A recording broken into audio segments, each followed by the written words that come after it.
I'm Lady T506. Welcome to my channel.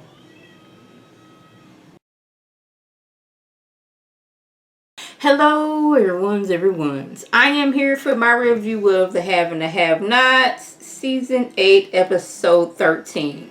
If you were new to my channel, welcome. If you're returning, you one of my peoples, welcome back.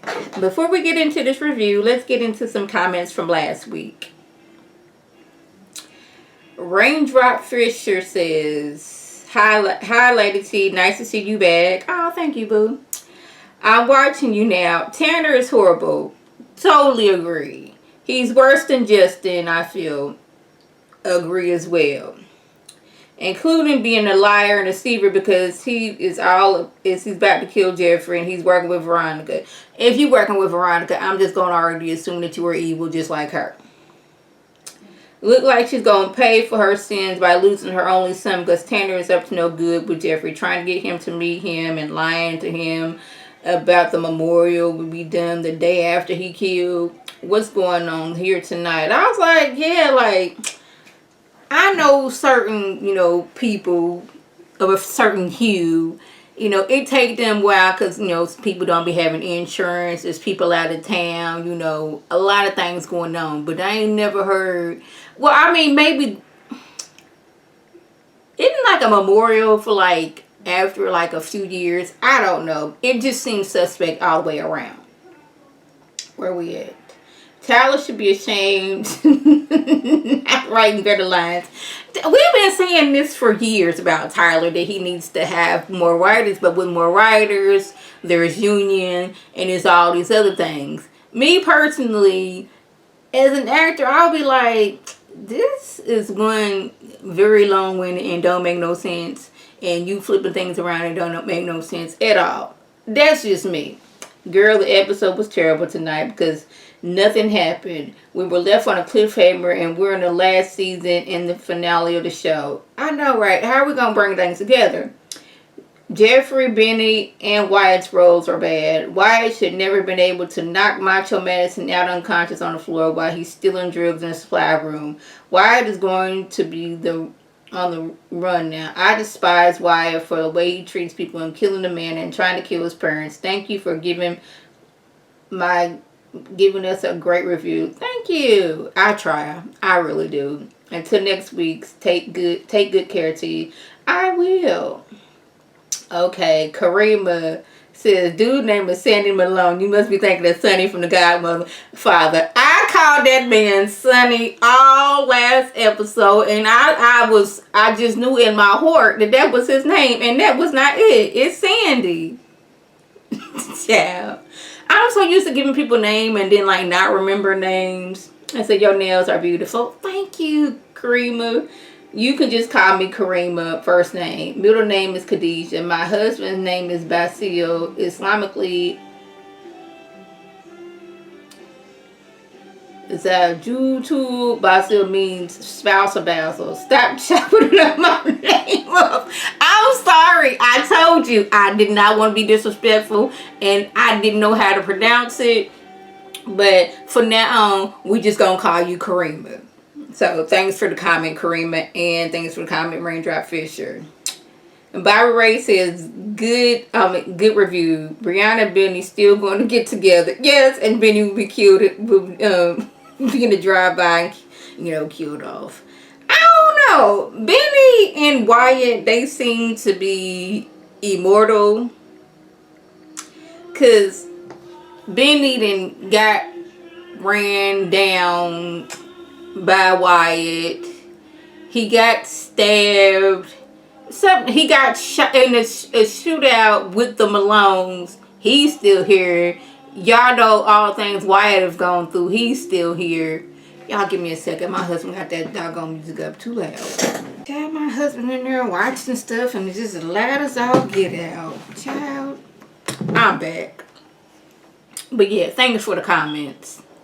So y'all, I told y'all when we first saw, is it Rihanna or Brianna? It looked like it said Brianna on the screen, but we're going to call her Rihanna for right now until, next weekend I can get it right. So she going to be Rihanna until right now.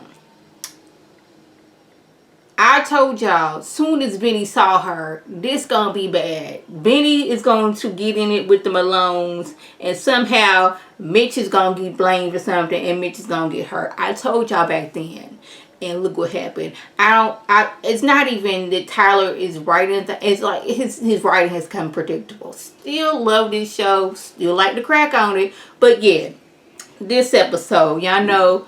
Benny didn't hit doggone it Sandy in the head with the bottle. Sandy punches Benny. Benny punches Sandy. Rihanna gets knocked down to the ground. Doggone it. Benny punches Sandy. Sandy gets a chair. Whack.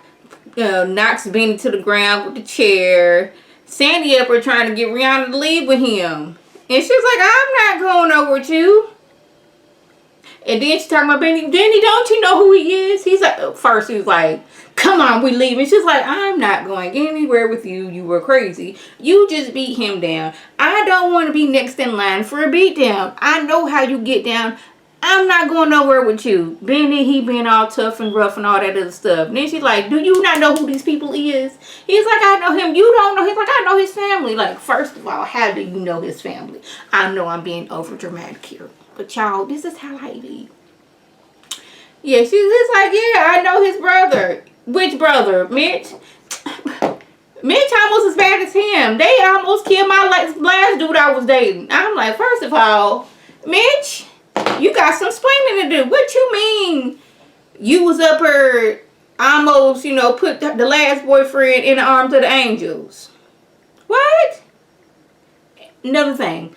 I thought Mitch and Sandy were cousins. Correct me respectfully if I am wrong. I thought they was cousins. When did they become brothers? But anyway, that's neither here nor there. But yeah, apparently Mitch was out here helping Sandy, put, dudes she was dating in the arms of the angel. This girl don't want to be with you. And Mitch, your brother cousin, he got a few screws loose. Why are you participating in hurting somebody else because she don't want to be with him? See, this is why soon as she broke up with Sandy, she should have doggone it skipped town, sold her car, changed her name, dyed her hair, got a new email, got a whole new phone. Now, I say new phone because he probably would have been tracking that phone. Got a whole new phone number, new email. Just completely stayed off of social media. Okay, I was real estate agent. Can't do that no more because he going to be looking for me in the real estate office. Do something else.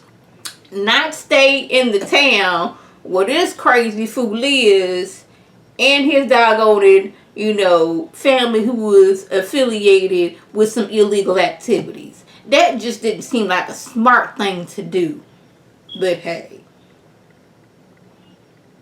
Now Catherine, she gets a visit from her accountant. He's still trying to get her to sign over the executive estate to him. He claims, I've been trying to call Hannah and she's just not answering. I just think, it would be best if, I was in charge. She's like, give me your phone. Ring, ring, ring. Hey, Hannah girl, how you doing? I'm doing good. Has Don tried to call you? She's like, no. Don ain't tried to call me not one bit. Are you sure? Have you had any missed calls? No, he ain't tried to call. Get his phone back. Isn't that interesting? You said you've been calling her. She ain't answered, but I called. She had no way that I was going to do this. And she answered. What's good? What's good? She was like, look here. I don't trust my raggedy husband. I don't trust my lawyer. I don't trust my child because he tried to put me in the arms of the angel. But the person I do trust is Hannah. Because when I had cancer, this lady took care of me better than my own mama would. When my son ran her son down and I didn't tell her, she forgave me. She got access to all of my money and she ain't even went and bought a pack of gum with it. So yes, I trust her more than I trust any of y'all's. So quit asking me to switch over my executive estate because I don't trust you. I don't trust that raggedy husband of mine, that raggedy son of mine. I don't trust my lawyer. I don't trust none of y'all. But I do trust Hannah. Okay? and we gon' dead this right here. Okay? Now, Jeffrey should already be side-eyeing Tanner at this time. Nope. We're not gonna give him a name. Forgot about that. First side eyes, this dude showed up talking about I need to give you something from my brother, but shows up empty-handed. Then why are you here then? The whole point of you coming to my house was you had something to give me. You showing up with nothing in hand, I'm going to be questioning why.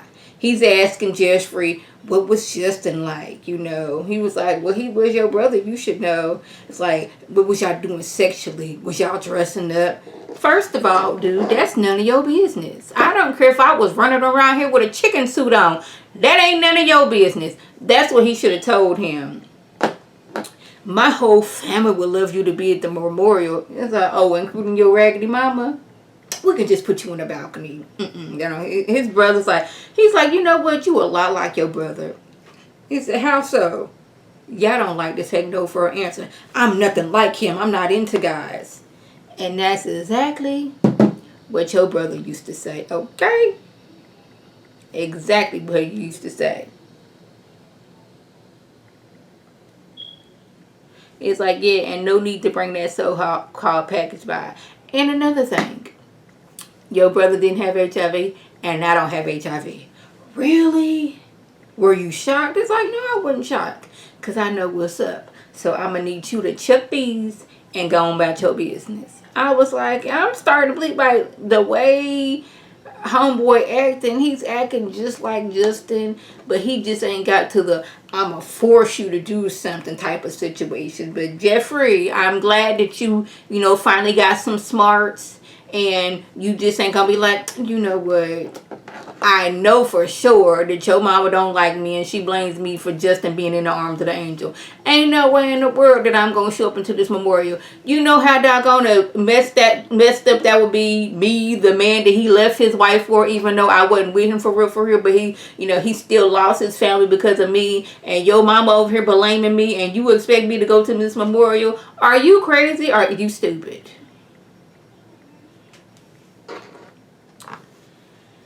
Now, Sandy at the hospital, he going on and on about how he gonna put Benny in the arms of the angel and talking about certain hate crimes. And Madison is like, you know what? I would have to report you. Shut up. Just hold me up. Now, Mitch finally gets there. And Mitch tells him, you can't do nothing to that family because the family is protected. Well, Mama, Rose, and Vinny, when they see what they did... Wait. Mama Rose and Uncle Vinny want to see you. You lied. That family's not protected. I'm going to go tell Uncle Vinny what he did to me. Mitch gets on the phone. Benny, I'm going to need you to stay at that hotel room. Do not leave. What Benny hears is, leave and just live your life. Go straight over there to Rihanna's house. Post it on Facebook, Twitter, and Instagram, and tag Sandy in it. Y'all know when somebody tells Benny something for his own good, the horn dog in him just all rationale and all clear thinking just goes out the window. Your job was to stay there. What did you do? Leave. The last time Mitch told him to stay there, what happened? The fool got into a shootout with the balloons. But they sent the out of shape ones who ain't really did nothing since the 70s to do the job, and they didn't exactly do what they were supposed to do. But I'm like, Mitch tried to tell Benny. This all started when we can blame Candace too, because she got that money. She didn't embezzle it. She blackmailed for that money. Benny ended up losing his truck. Benny ended up going to the Malones for the money. But Mitch did tell him, do not go to my family because I'm not going to be able to help you. And then he went and turned around to help him. And now it looks like Mitch going to get in trouble with his family. It's like, Benny, Mitch been trying to tell you, listen to me. You don't know my family. I know my family. You think you know some things, but you don't know nothing because you were stupid. And you be making stupid decisions. Just listen to Mitch. If Benny just listened to Mitch Benny's life would be so much better, but he refuses to do that.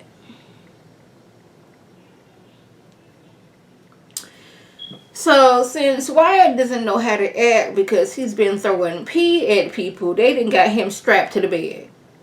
Now, this fool somehow is like, I need help, hand me my cup for me to pee in.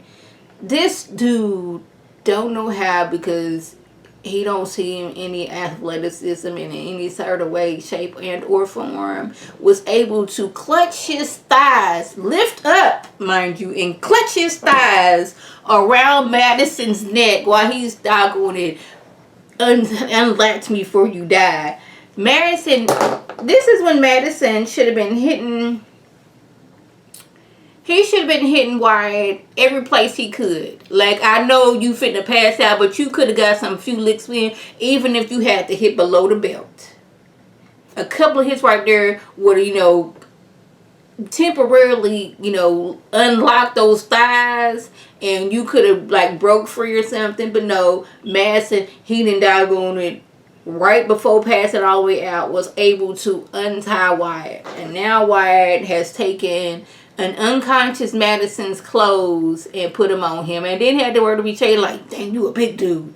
Put his clothes on, and because he's in his right mind but out of his right mind, had the forethought to, I'm gonna go use your badge and go to the spot, to the medicine cabinet, and I'm gonna get all these medicines, as much as the medicines I can get.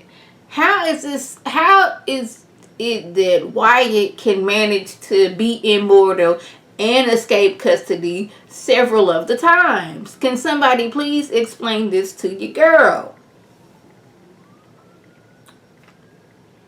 A storyline that I was hoping that Tyler had just left on, we just gonna forget about them, Maid and Pooh Boy.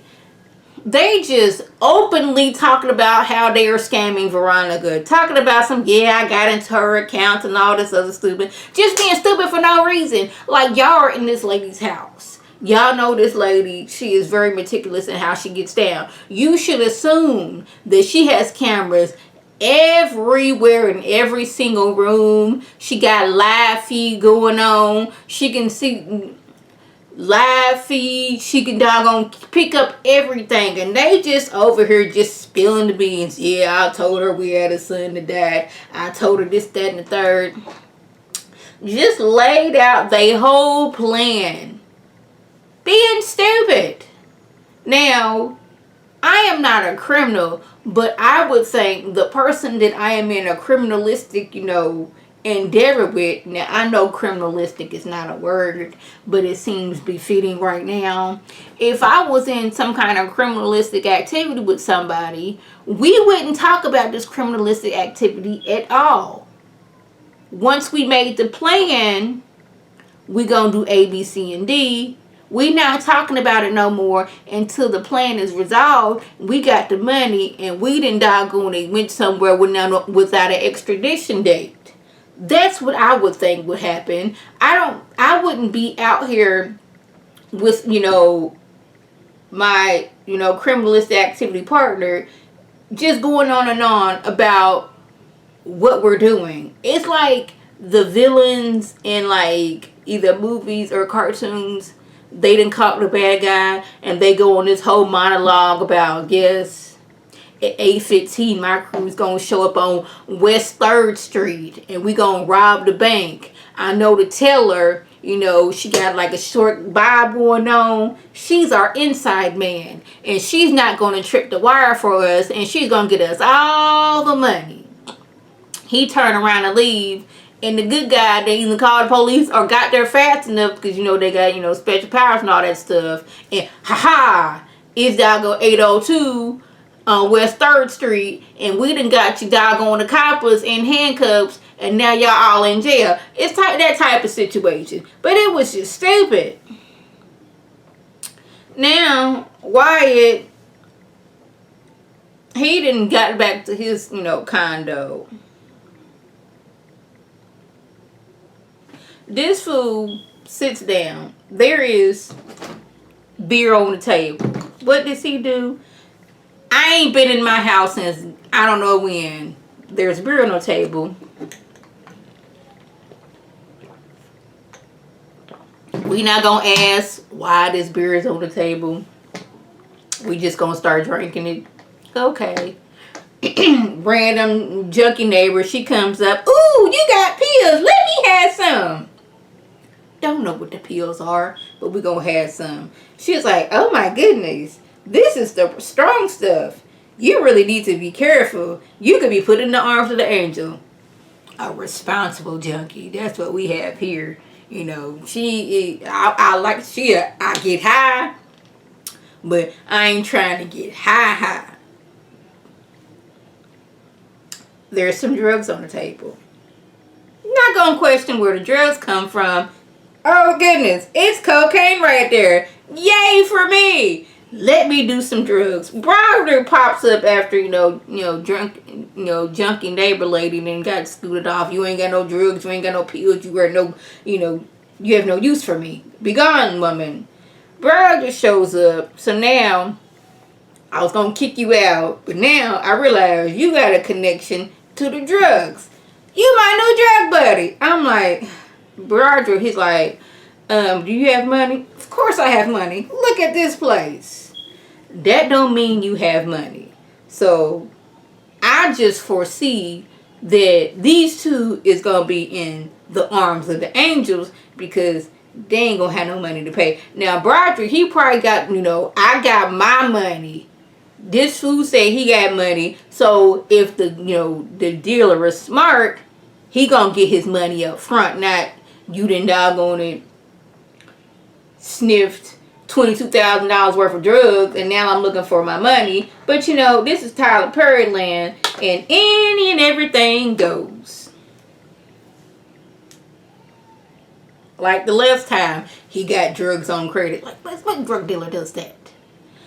Now, lastly, Veronica and Celine show up to Jen's house and they start from with papers. And he has a court order. He has to pay $50,000. He's like, what judge would do that? He's like, Judge such and such.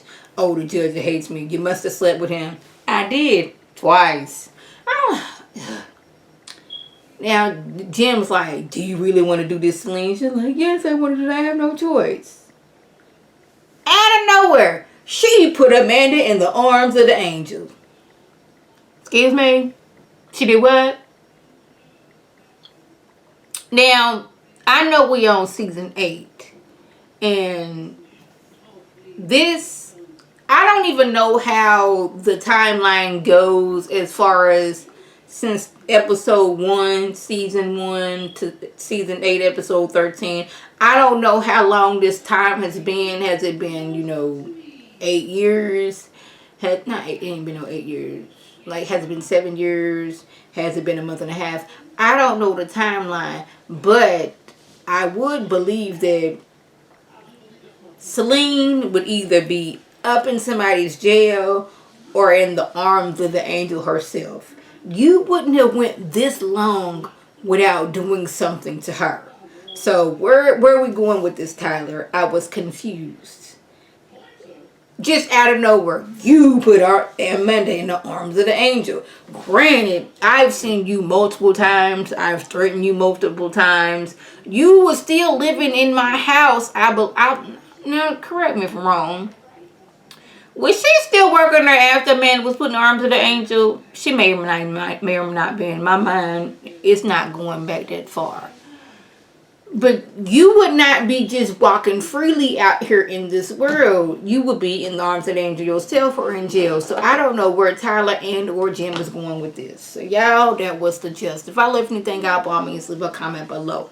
If you're new to my channel, welcome. Feel free to subscribe. It's free all day, every day, free 99. Make sure your notifications are on for my beautiful face. If this is a video, you can click on it, you can like it, and you share it with your people, and you can come over and be one of my peoples. If you're already one of my peoples, welcome back. Y'all know what to do. Tell your people to tell their people to come over and be one of my peoples by clicking that icon above. This is Lady T signing off. Have a good one.